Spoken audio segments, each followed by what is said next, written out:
What's up, everybody? This is Trey Biddy with HawgSports.com, HawgSports.com. Got a lot to talk about on the show today. Obviously, we're going to take a strong look back at this Missouri State game, and we're going to touch on Texas A&M upcoming in AT&T Stadium this weekend, this Saturday in AT&T Stadium. So we got a lot to talk about. We're going to get to Danny West, we're going to get to Andrew Ellis, and we're going to cover all of it on today's episode of Hog Sports Live.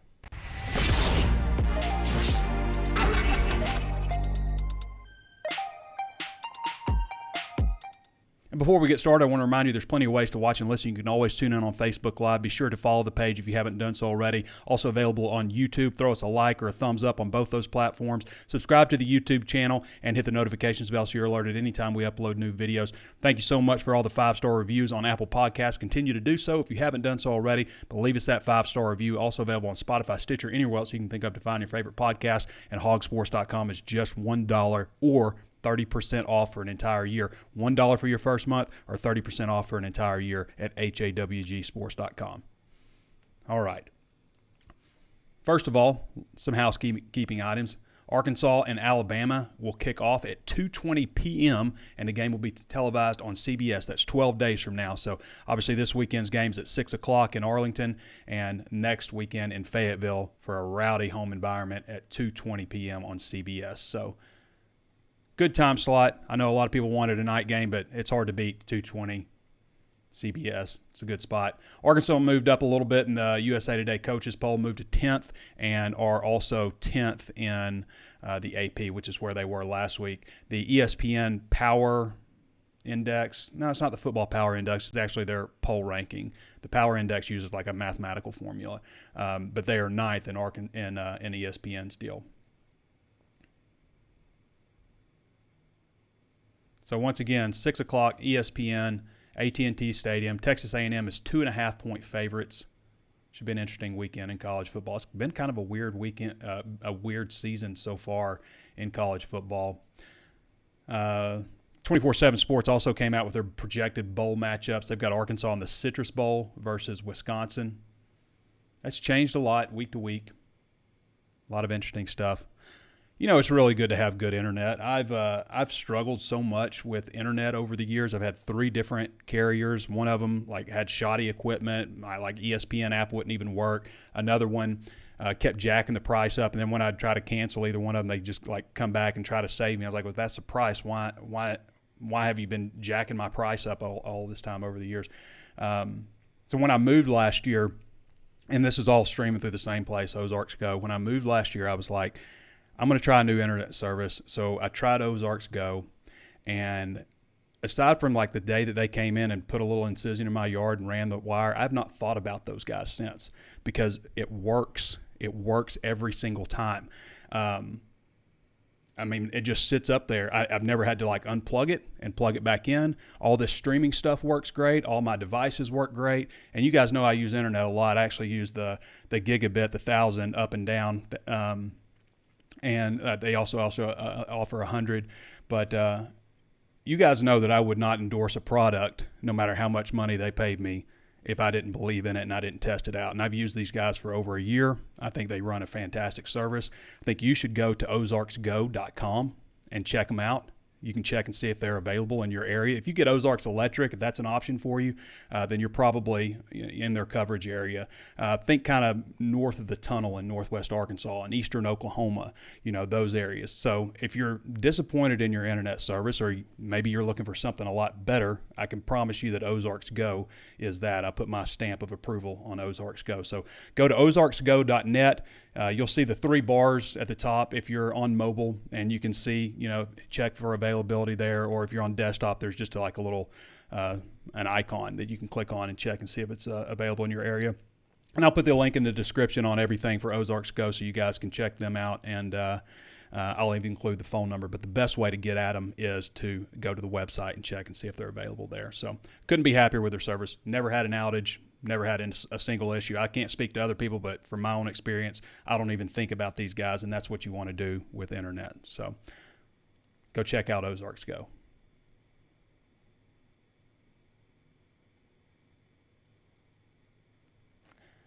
I don't know if I like that. Citrus Bowl, I still think Arkansas should have their sights set a little bit higher. Obviously, this is a huge stretch of games coming up.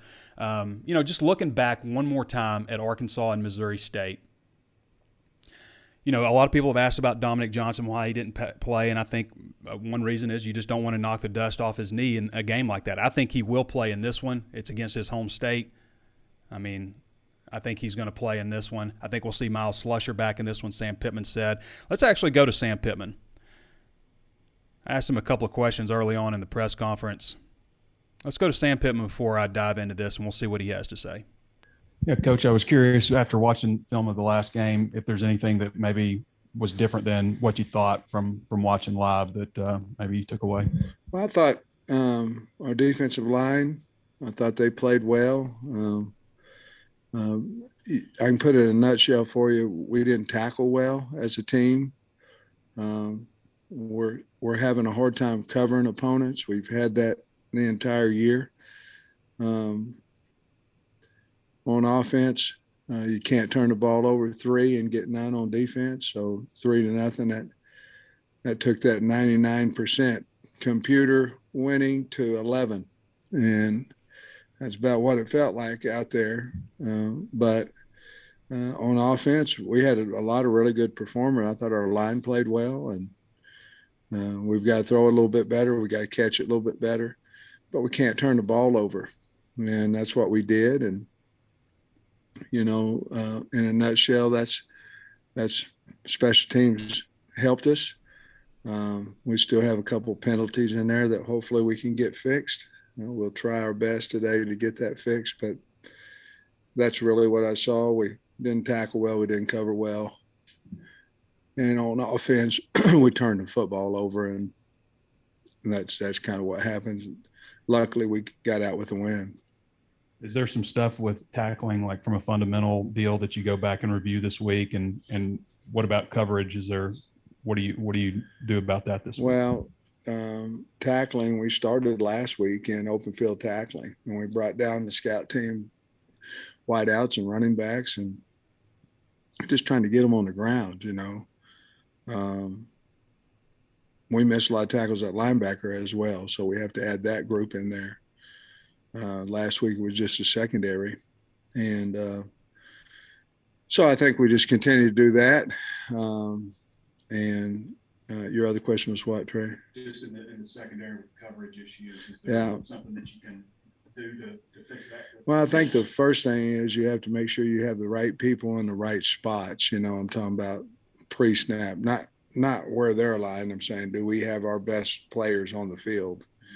I think you have to figure that out first. And we've been adjusting. Part of it was because of the couple of injuries, but part of it is we had some new guys back there as well. So we're going to experiment a little bit this week and see if we can't get the right people in the right spots. I think Slusher, he's going to practice today, so he'll be back, and that should help us as well. But I think Malik Chavis is a guy we need on the field, and when he's not playing corner, we need him at safety, and I'm not for sure if we don't need him at safety and just put Hutt at corner. I think those are questions that we have that we need to make. We got to get our best 5 guys out there on the field at all times. Obviously, we know they get hurt, but those are things that we've talked about as a staff. We've got to figure that out a little bit better.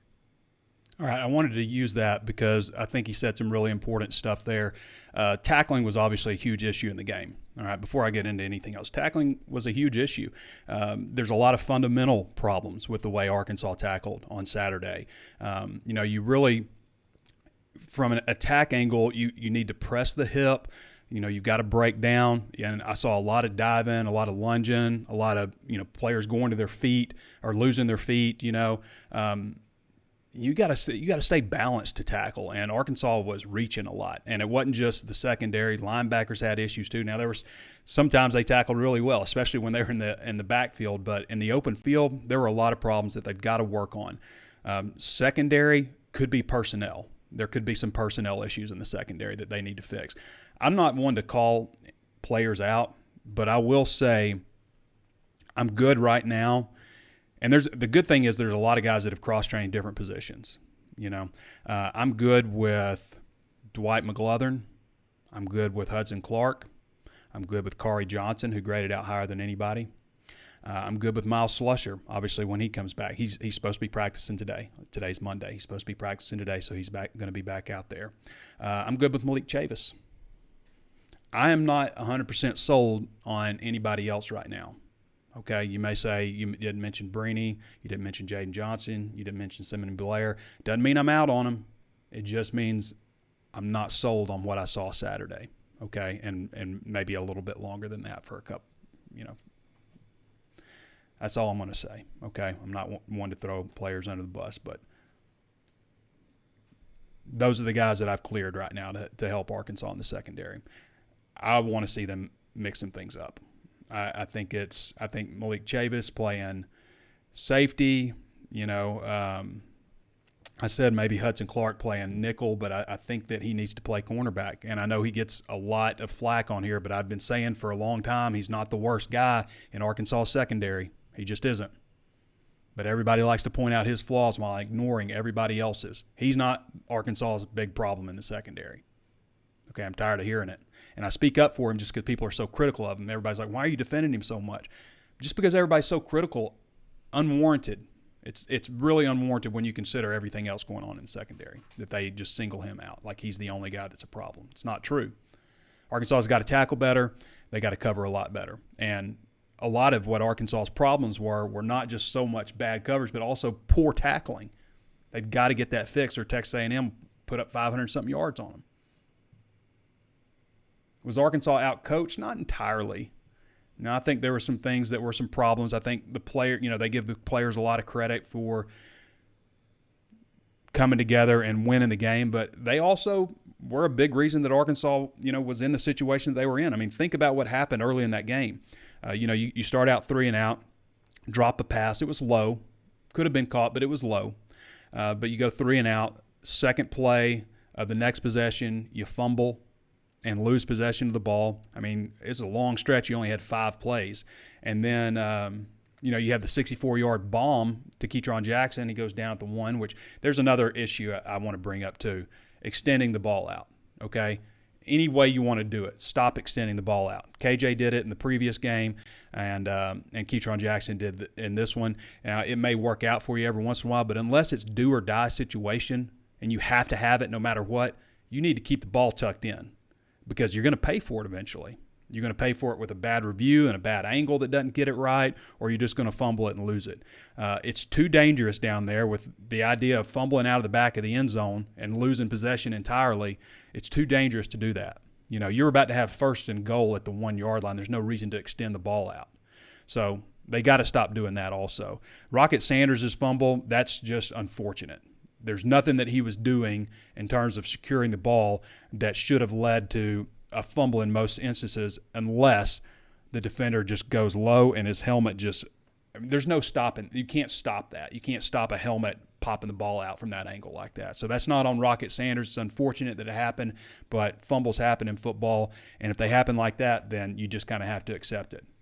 But that's why Arkansas fell behind so badly, because of all those turnovers and some poor tackling and such. I mean, if you look at it like after Arkansas woke up in the game and suddenly it's, obviously you can't discount the first 20 minutes, but the next 40 minutes, especially the fourth quarter, Arkansas outscored them 38-10.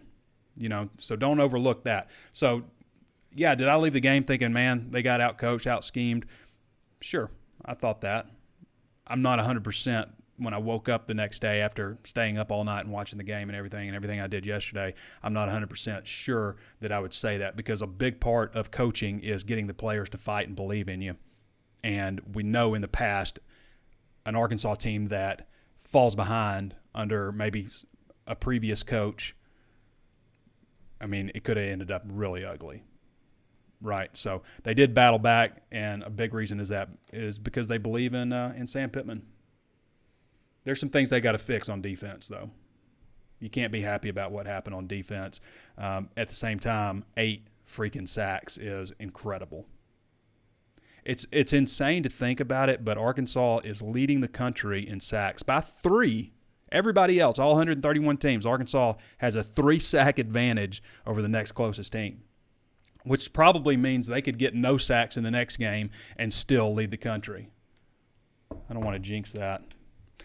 But they're last in the country in yardage surrendered in the passing game. Last in yardage surrendered, but you know they're getting pressure on the quarterback. It's kind of weird how that works out. I don't know, just given the situation in the secondary, that I would really go back to using a 3-2-6. I don't know that they have enough good bodies back there. Getting Miles Slusher back will be key. That'll make them look a lot better. And I think they'll get a lot of the stuff fixed, tackling-wise and things of that nature. So we'll see.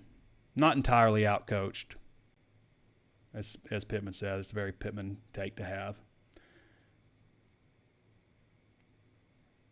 Now, obviously, I don't think there's anybody that agrees that 4th and 9 was a very good call. I mean, I don't know what they were thinking on that, and I've seen the draw play work several times. Like, people, used to always complain about Houston not running the draw. I've seen it work so many times. I've seen them score long touchdown runs on that draw on 3rd and 10. But man, when it doesn't work, and this wasn't a draw or anything, but when it doesn't work, when a running play doesn't work, it's only slightly worse looking than throwing like short of the line to gain, which we see a lot too.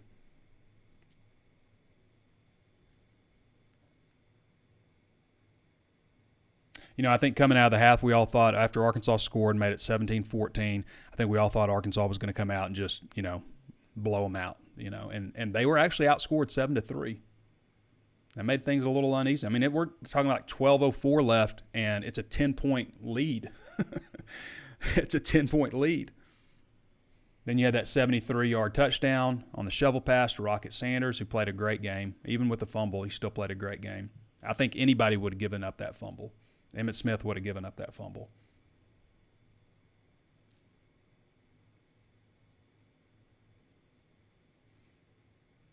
It was a pretty great comeback. After that, you started having a sack party. Landon Jackson, Jordan Dominic converged, and then Drew Sanders made a sack, and then next thing you got is 3rd and 22. So time to punt. And then Grant Burkett, their punter, had a 57. I remember when he kicked the ball, I was like, man, that dude just boomed that ball. It wasn't low or anything. It was good hang time. Bryce Stevens returned it, obviously. 82-yard touchdown return, and then suddenly it's 31-27 with 9:16 to play. The Cowboy go get it play, because a lot of people brought that up, and that was a problem with, they're in cover 0. They've got one safety back, and the safety is looking in the backfield, and the dude just runs right past him. And I actually tweeted this during the game. I said, that's vintage Bobby Petrino. Sneaks the wide receiver out there, and nobody expects it. And everybody was like, I expected it. What were you watching, Trey? I expected it. That's not what I was talking about. I called it from the press box. I actually called it on 3rd down. I was like, they're going to run this play, But anybody who's followed Arkansas when Bobby Petrino was at Arkansas knows that play's coming. I wrote a whole article about that play. When they used it in different, similar versions of that play. And this wasn't the same play that they used. The first time we saw it, it was Cowboy go get it. It was 2008, Louisiana Monroe. It's 4th and 1 at the 32-yard line. Arkansas is down 27-21 with 2:03 to go. They have to have this play. That's what makes it so amazing that they had to have it. Now, that play was actually an I formation. Casey Dick fakes the handoff to the back. The back does this little spin around thing, and then Casey Dick, holds it behind his back like that, and then launches to Chris Gregg. Now, Chris Gregg goes around on that play. On this one, it was designed a little bit different. They're in shotgun, fake the handoff. The wide receiver, Tyrone Scott, actually goes inside of the tight end and slips out and runs right past Blair and gets open. It's not the same play. It's just the same philosophy, okay? So it's not the exact same thing. Penalties, man, I thought this game was really well officiated.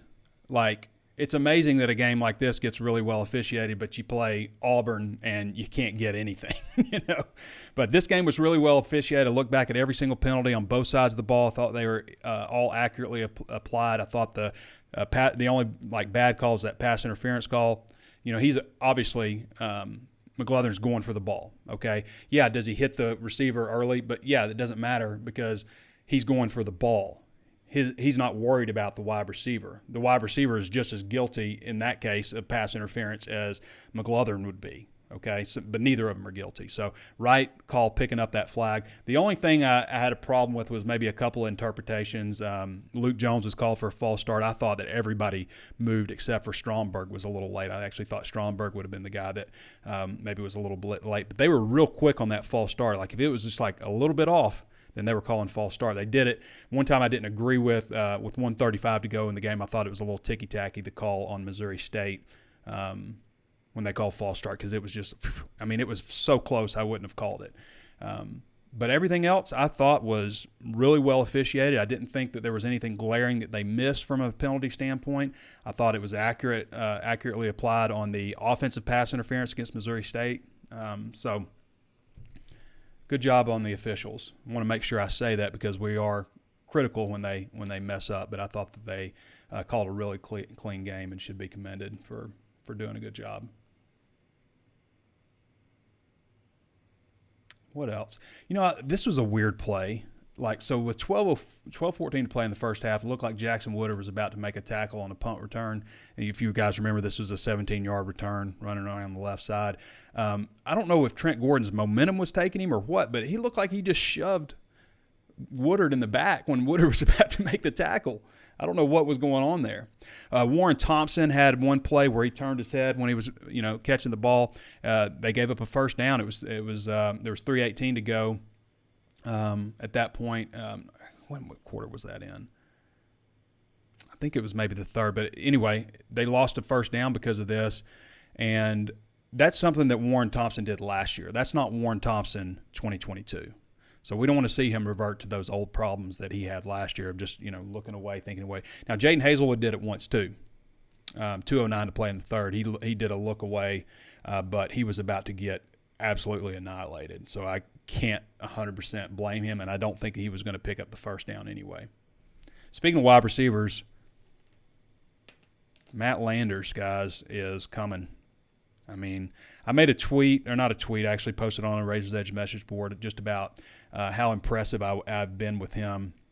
And by the way, Danny and Andrew, if you're listening, we're running a little bit late on you. So we'll get to you in a minute. But I thought that, I lost my train of thought.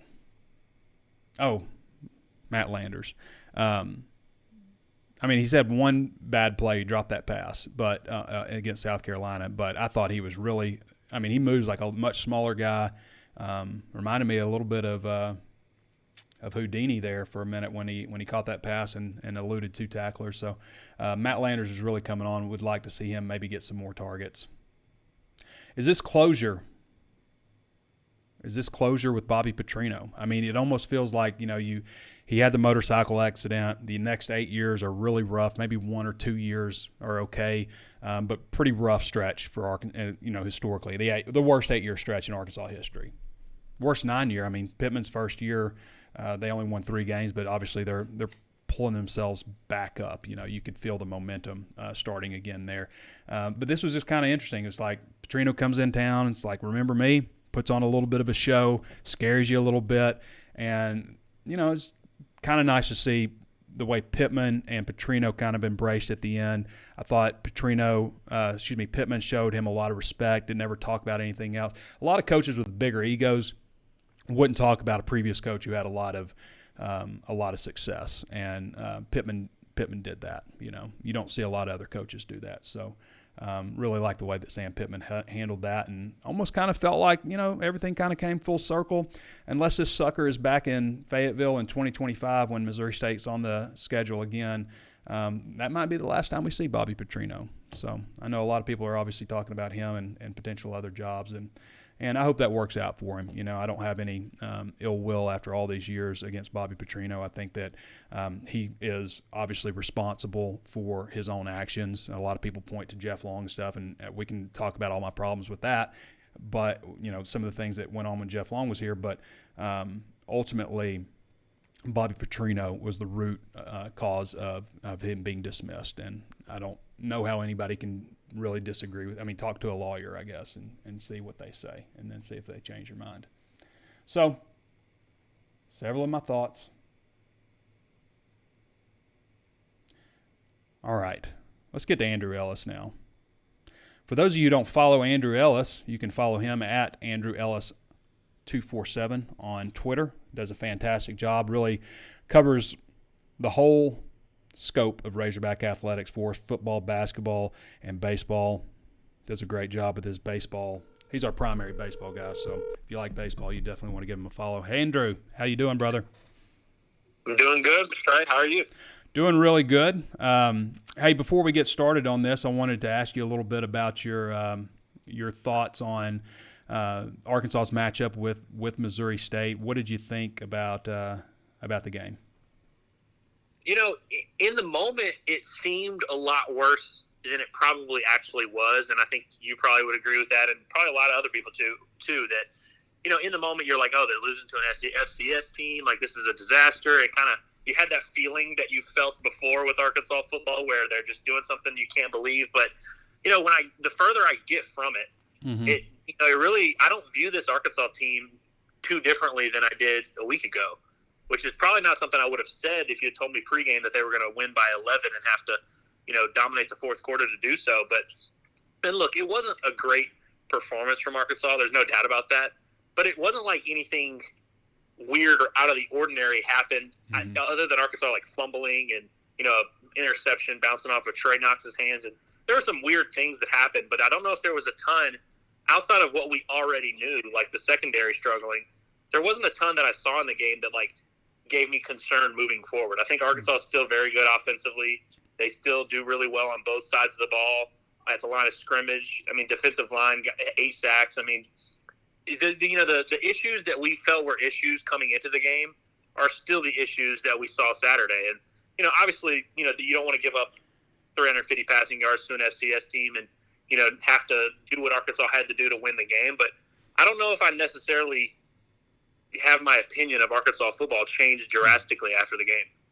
I think that and I'm not saying like these players would play at Auburn or Ole Miss or something, but if that same team trotted out there on Saturday, that same roster, and they had Ole Miss or Auburn on their helmets, I think Arkansas would have slaughtered them. I think I'm not buying the attitude that they were mentally prepared for the game. I think that they came out thinking, we just kind of have to show up and win. I think if it was an opponent that warranted more respect throughout the week and they trotted those players out, it would have been like a 52-10.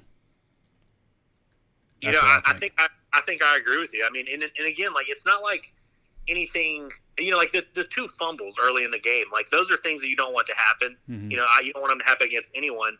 But it's not like that's something that moving forward, I'm like, man, I'm worried about Rocket Sanders fumbling on the 1 yard line, or KJ Jefferson takes such great care of the football. He had 2 turnovers in this game, one of which wasn't his fault. But it's like, those aren't things necessarily that are issues that I'm going to be looking for moving forward. I think those are things that just kind of happened, and it was a bad performance, and it was a weird first half. And obviously, the secondary has their issues, and that's still going to be a story moving forward. And I don't think that's, an issue that's going to be resolved anytime soon, probably. But like I said, I feel like this Arkansas team kind of is who they are in good and bad ways. I didn't see anything Saturday that changed my opinion in one area, one way or the other, I guess. This game didn't play out anything like anybody really expected, especially Arkansas fans. I love going back over the poll questions that you post each week. Only 2.7% of voters correctly thought that KJ Jefferson would go over 400 yards of offense,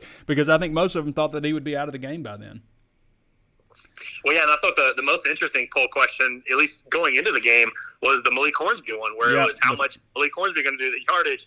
I think there was one single person who voted and said he would have 0 yards, and credit to that person. I don't know, if he saw it going down exactly like this, but yeah, I think that was kind of a thing. And honestly, even with the way the game played out, I'm a little surprised we didn't see more Malik Hornsby.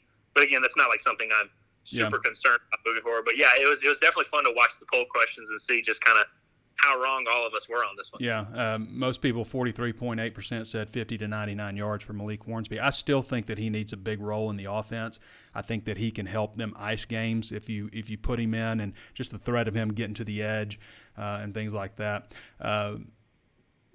The Rocket Sanders one also was good because 54% said Rocket Sanders would have the first score of the game, but as you said, they probably didn't think it would come with 8:25 remaining in the second quarter, down 17-0.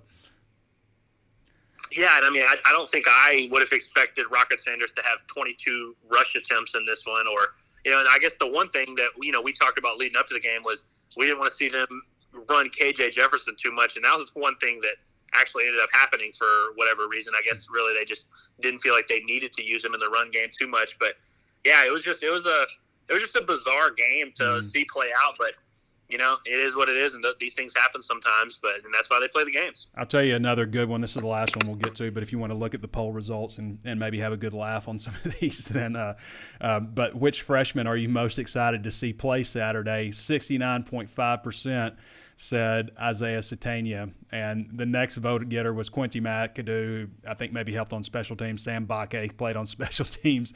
Tyrus Washington was the next, and Nico. I mean, it's like nobody really played significantly at all just because of the way the game played out. Have you looked at Texas A&M any? I watched some of the Miami game a little bit so far. I watched their Appalachian State performance, which obviously was way worse than what Arkansas ended up doing against Missouri State. But have you watched these guys very much? And if so, what are your initial impressions of A&M, aside from, being kind of weird? Yeah, I've watched them weirdly more than any other team. At this point in the week, normally on Monday afternoon, I haven't really looked too much into the opponent too much. But I've been watching A&M's games just kind of casually as a college football fan, seeing their games, and obviously knowing that Arkansas had them on the schedule at some point.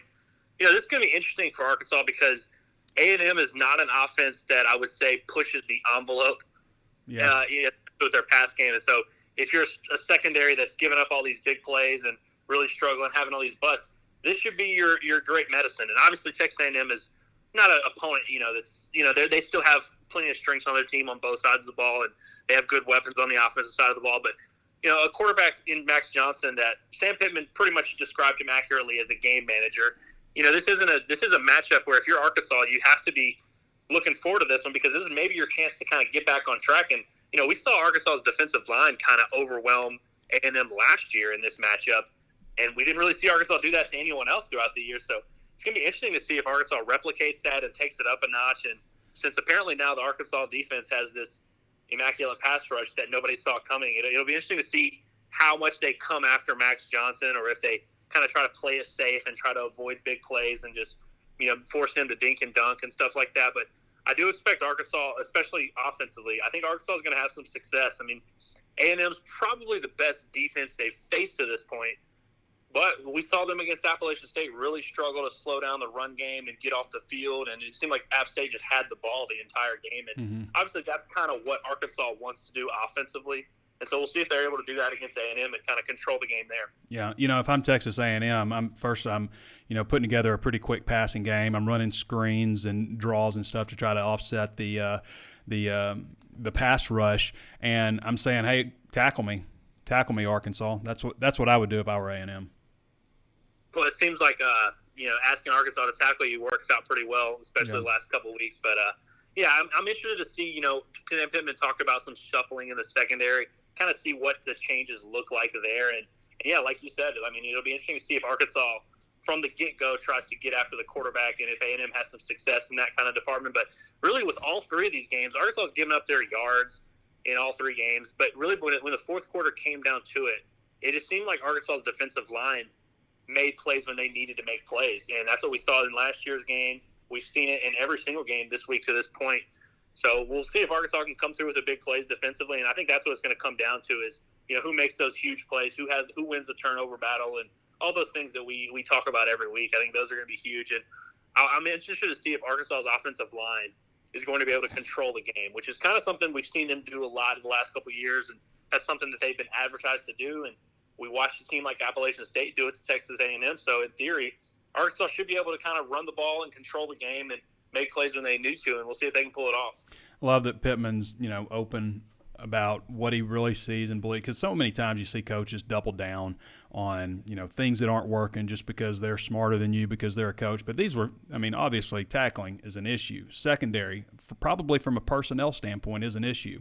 And I appreciate that he, right off the bat, I asked him, I think, the first two questions today, and he answered those, honestly, like you would want him to answer. So, all right, Andrew, anything else to add before we cut you loose here? No, I think I'm all good. Did everybody on our predictions? Did everybody pick Missouri State to cover Arkansas, or was that just me? Okay, I want to talk about that. I'm glad you brought that up because I saw there was some finagling going on with the spread. The spread with these games against FCS opponents. Mm-hmm. The spreads move so much, and you really can't find a true spread until the day of the game. I think if we had waited until Saturday to set the spread on the story, I think you would have had Arkansas covering as well because I think your score was like 27 or 28 points or something like that. So, but we'll let it. You may tell you why you're wrong on that. First of all, the spread was clearly posted for everybody to see, and secondly, I was, no matter what, because we talked about this at practice the other day, because Arkansas is so strong against the spread under Pittman, and the universe has to balance it out some kind of way. I was kind of predicting maybe a backdoor cover versus the way it happened. Certainly wasn't backdoor, but no matter what happened, no matter what the line was in this one, I was going to pick Missouri State to cover it. So you're wrong. Sorry. Well, hey, we'll let you have it. You're the boss. I feel good about it. We'll let you have this one. All right. Thanks, Andrew. Appreciate you having you on. Appreciate you. All right. Later, buddy. All right, everybody. That's Andrew Ellis. Again, follow Andrew at Andrew247 on Twitter. Just does a fantastic job for us. Certainly happy to have him with us. We're going to switch over to Danny West now. Danny West is going to bring a little bit of recruiting insight. Dadgummit. Where you at, Danny?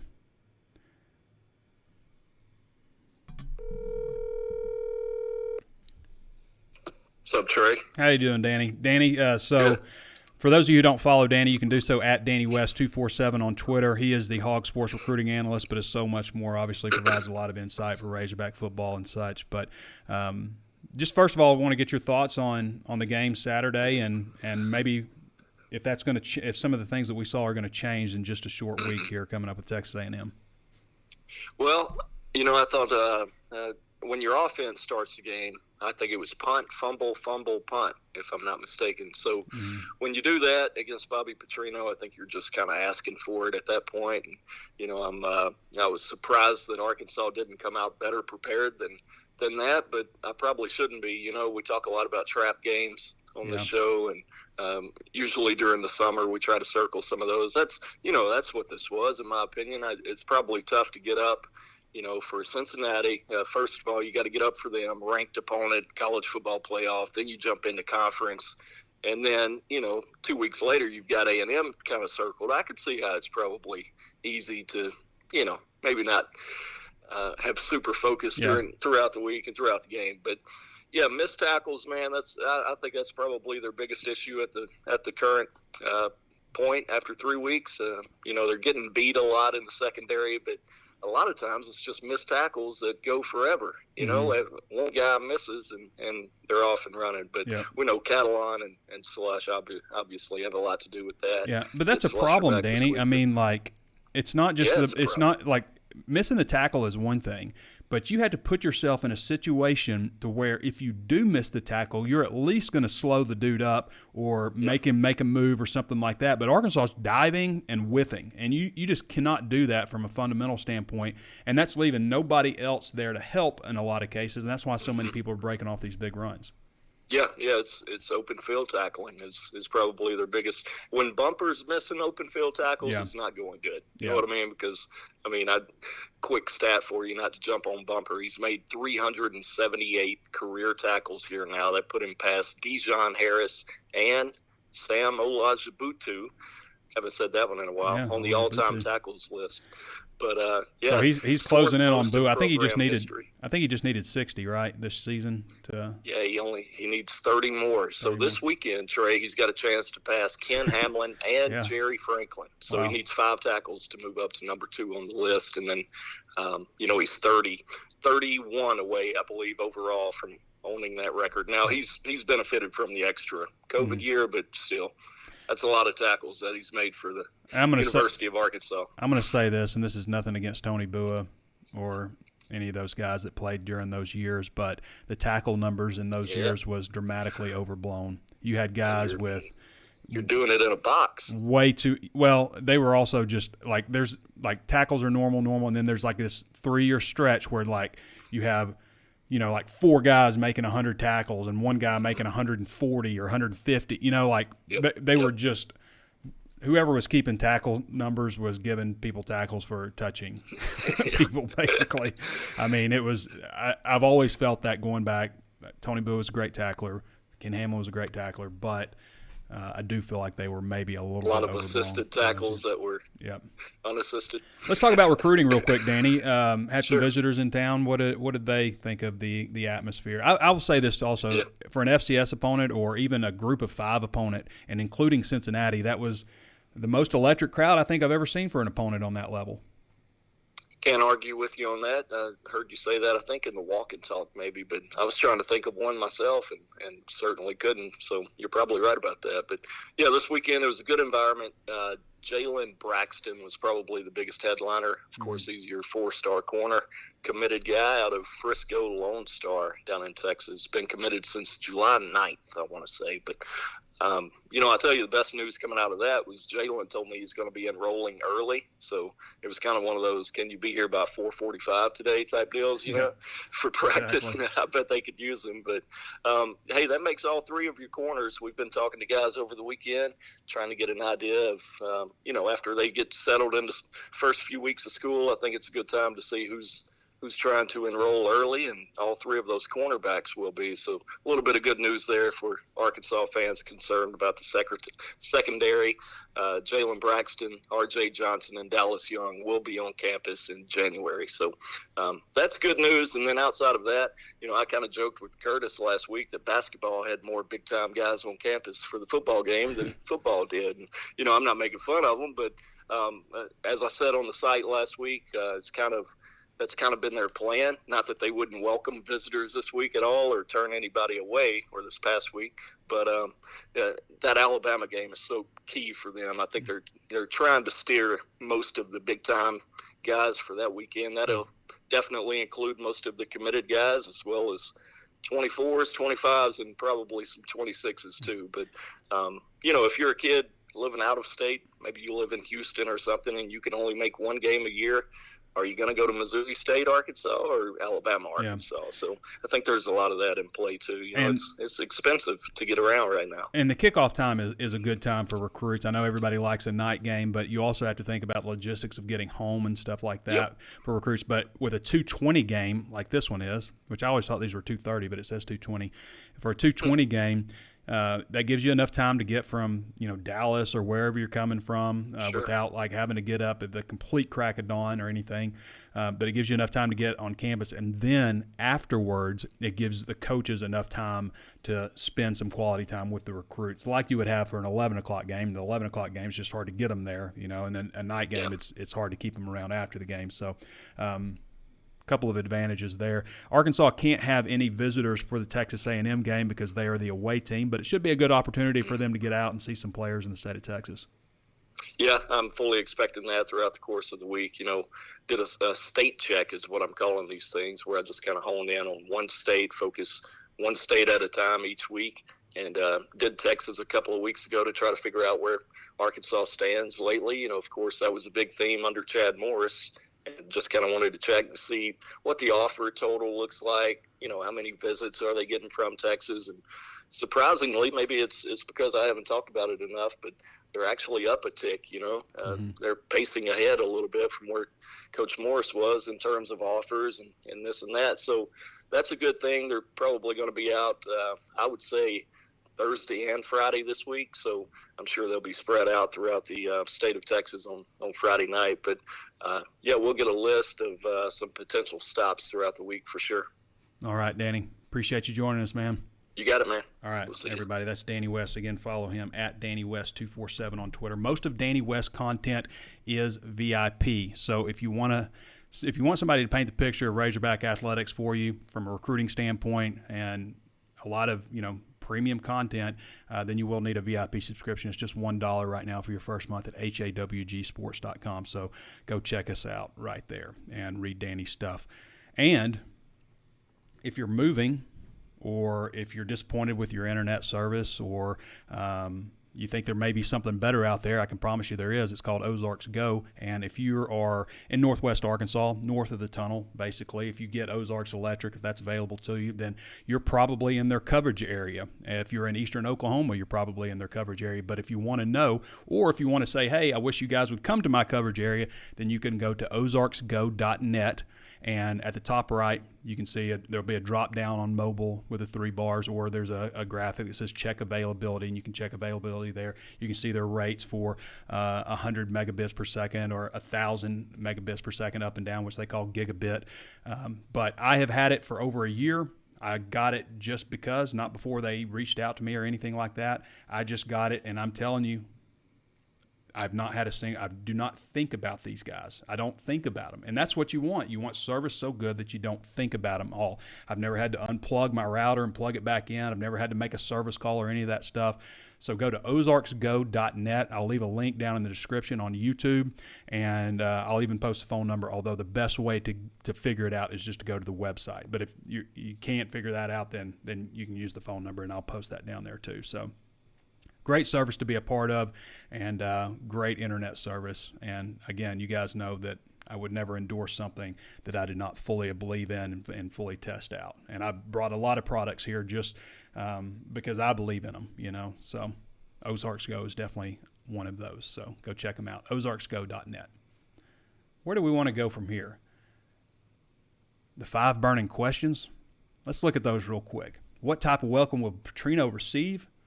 I thought it was an okay reception. Definitely more boos, but, you know, also because you didn't have a lot of people cheering, you know, for him. So the boos kind of stood out.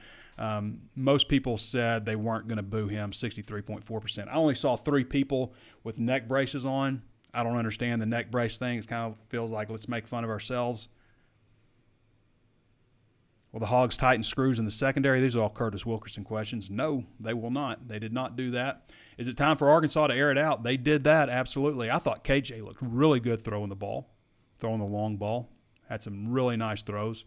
There was a couple that, you know, could have been caught. Trey Knox, it's hard to say he dropped one because it was fingertips. It was so close. He had that drop. There was the Landers drop. There was the not the Landers drop, excuse me, Landers, you didn't drop anything. The Hazelwood drop, which, you know, wouldn't have converted the down anyway. Trey Knox dropped the one over the middle that went into Taj Chambers' hands, the linebacker. You had Warren Thompson kind of look away also. So there's, what? Is that 4 drops?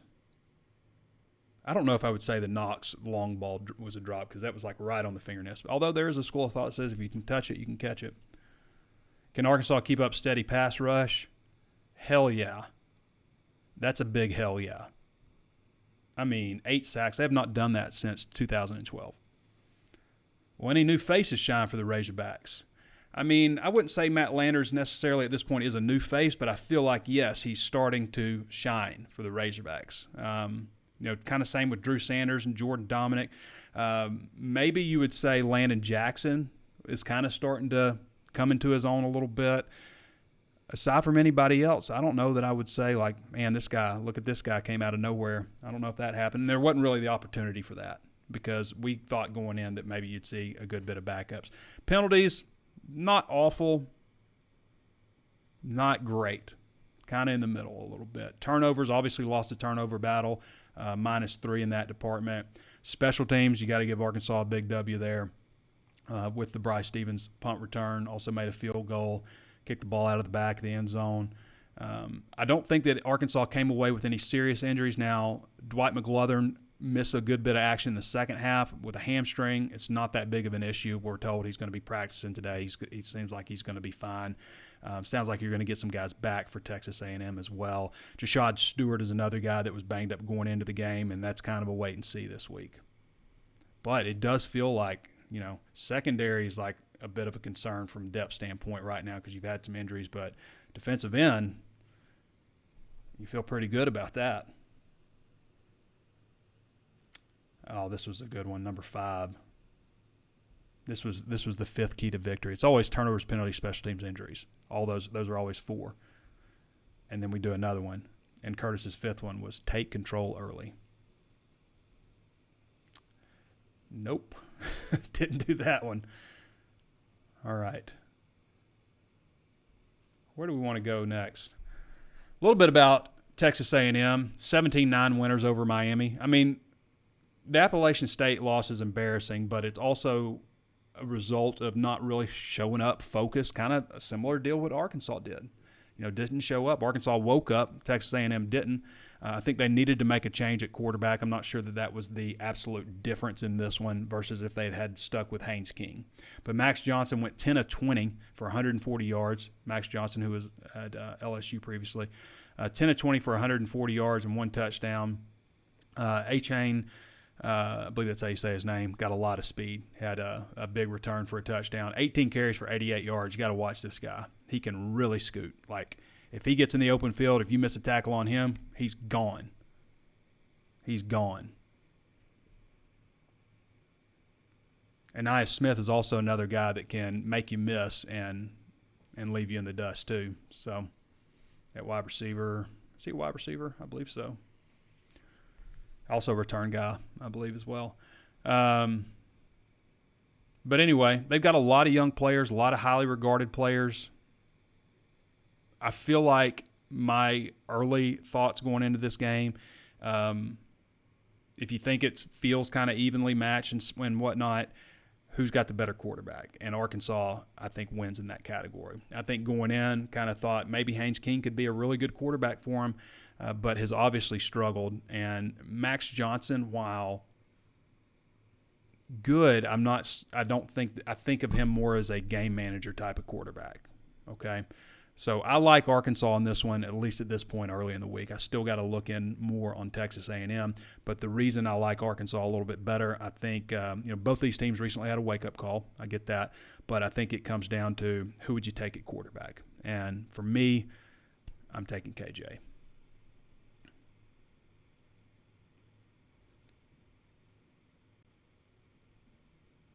All right, questions? See if we got any good questions. We're going to get to them quick because we got to get to practice here in a little bit. KJ is raising his draft stock. Potentially, yeah.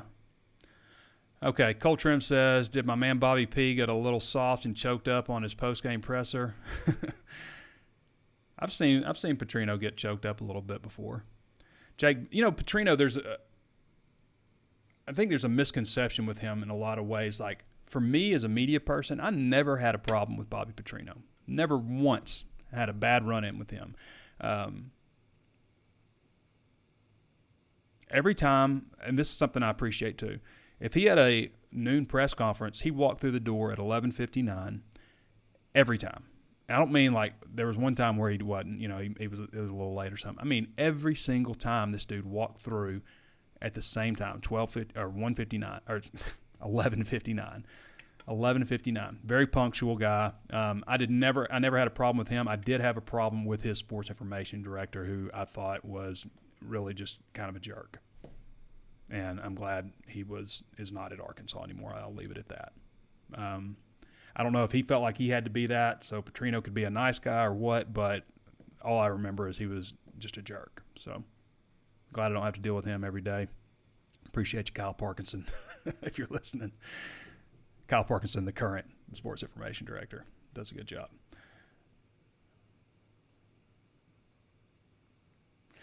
Jake Belk wants to rewind the video. It's streaming live, Jake, so you can go over to YouTube, or as soon as it finishes up over here on Facebook, you can watch the whole thing from the beginning. Watching from Kuwait, says Jerry Minot. I don't know if we've had a lot of people from Kuwait. Appreciate you tuning in. Michael Polk says TK did it too, and that is how to get interception. I'm not sure what you're saying.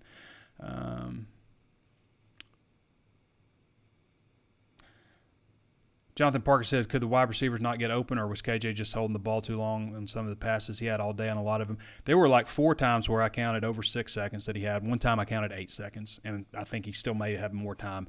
I don't know if scramble rules take into effect. Like every receiver has a certain responsibility when the quarterback scrambles. They change their route to something else. But if it's just sitting there in the pocket, I don't know if the same rule applies or not. But all 4 of those times where I counted at least 6 seconds for him to throw, he never found an open guy or never completed a pass, I should say.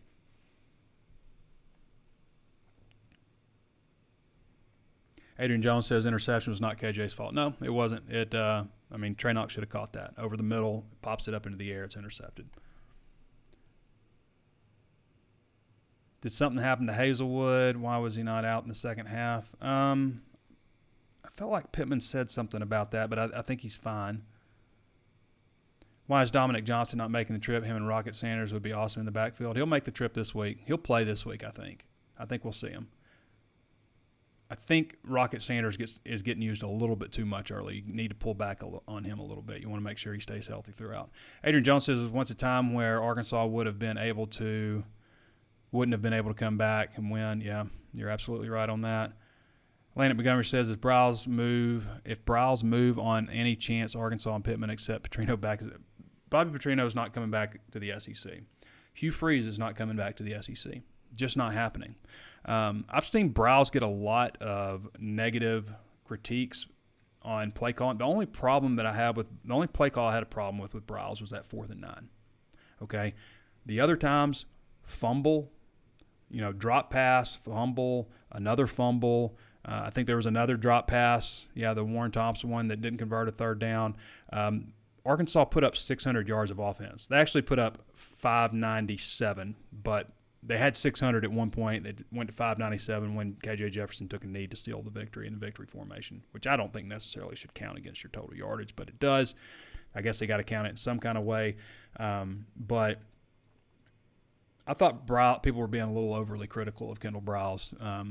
And, again, Sam Pittman credits the players for getting them back in the game, but also, Kendall Browse didn't fumble twice, didn't drop a pass that was intercepted, I don't mean to come down on players. It's not what I'm doing because they obviously willed Arkansas back, and the fans were fantastic. Talking about will, the crowd was great. I really enjoyed, when it gets like that, when you start talking about 106, 107 decibels in Razorback Stadium, it's beautiful, especially at night.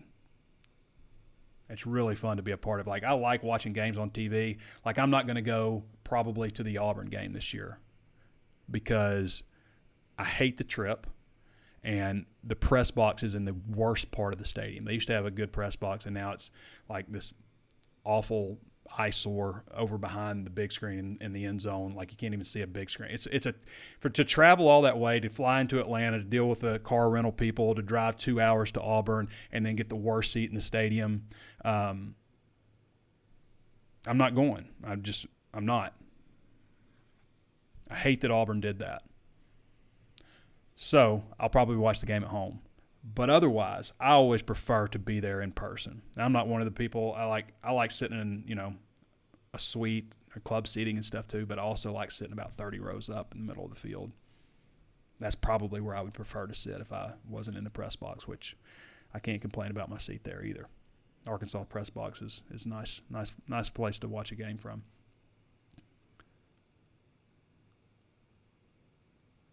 Let's see, what else? Rather be humbled than a loss. A&M would have loved 11-point win. I'm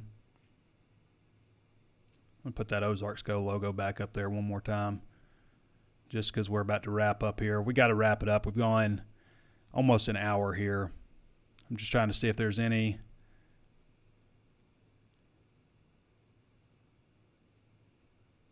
good questions here. A lot of people watching from different parts of the country. Appreciate all of you guys watching. Thanks for watching this. Thanks for watching the Walk and Talk also. It blows me away that so many people watch the Walk and Talk. And I don't know. I didn't even think this one was that good. Maybe it was because of the game too. But I'll be in Arlington this week, so we'll be walking around the stadium there. Last time I just did it down on the field, but I don't know. Maybe I'll try to mix it up a little bit in Arlington this time. But should be a fun game. Always a good atmosphere, I guess. And I know a lot of people, want to get out of there. But the good news is you don't have to go to College Station, where everything's khaki and flat. The water's too soft to drink. The water's too soft to wash your hands, I should say. Everybody notice how soft the water is in Bryan College Station? Am I the only one? Anyway, a positive going to Jerry World. All right, everybody. Thanks for joining me. Thanks to Danny West for hopping on, getting us updated on recruiting, and Andrew Ellis, of course, for his insight on Razorback football. You want to follow both of those guys. Their names, Andrew Ellis 247, Danny West 247. Follow them both on Twitter. Andrew Ellis, not enough people are following him. He's got like 2,300 followers. I can't believe a guy that brings that much insight and information doesn't have more followers on Twitter. So be sure to go and follow Andrew Ellis and Danny West. All right, everybody. We're going to be back with you guys on Thursday for the primer. I believe we'll have Jeff Tarpley over there from the Texas A&M side on 24/7, give us a little insight on the Aggies. And, after that, we'll be at AT&T Stadium in Arlington. All right, everybody. Thanks for joining us. Thanks to Ozarks Go also for sponsoring this video. This has been Trey Biddy with HawgSports.com, and we will catch you next time.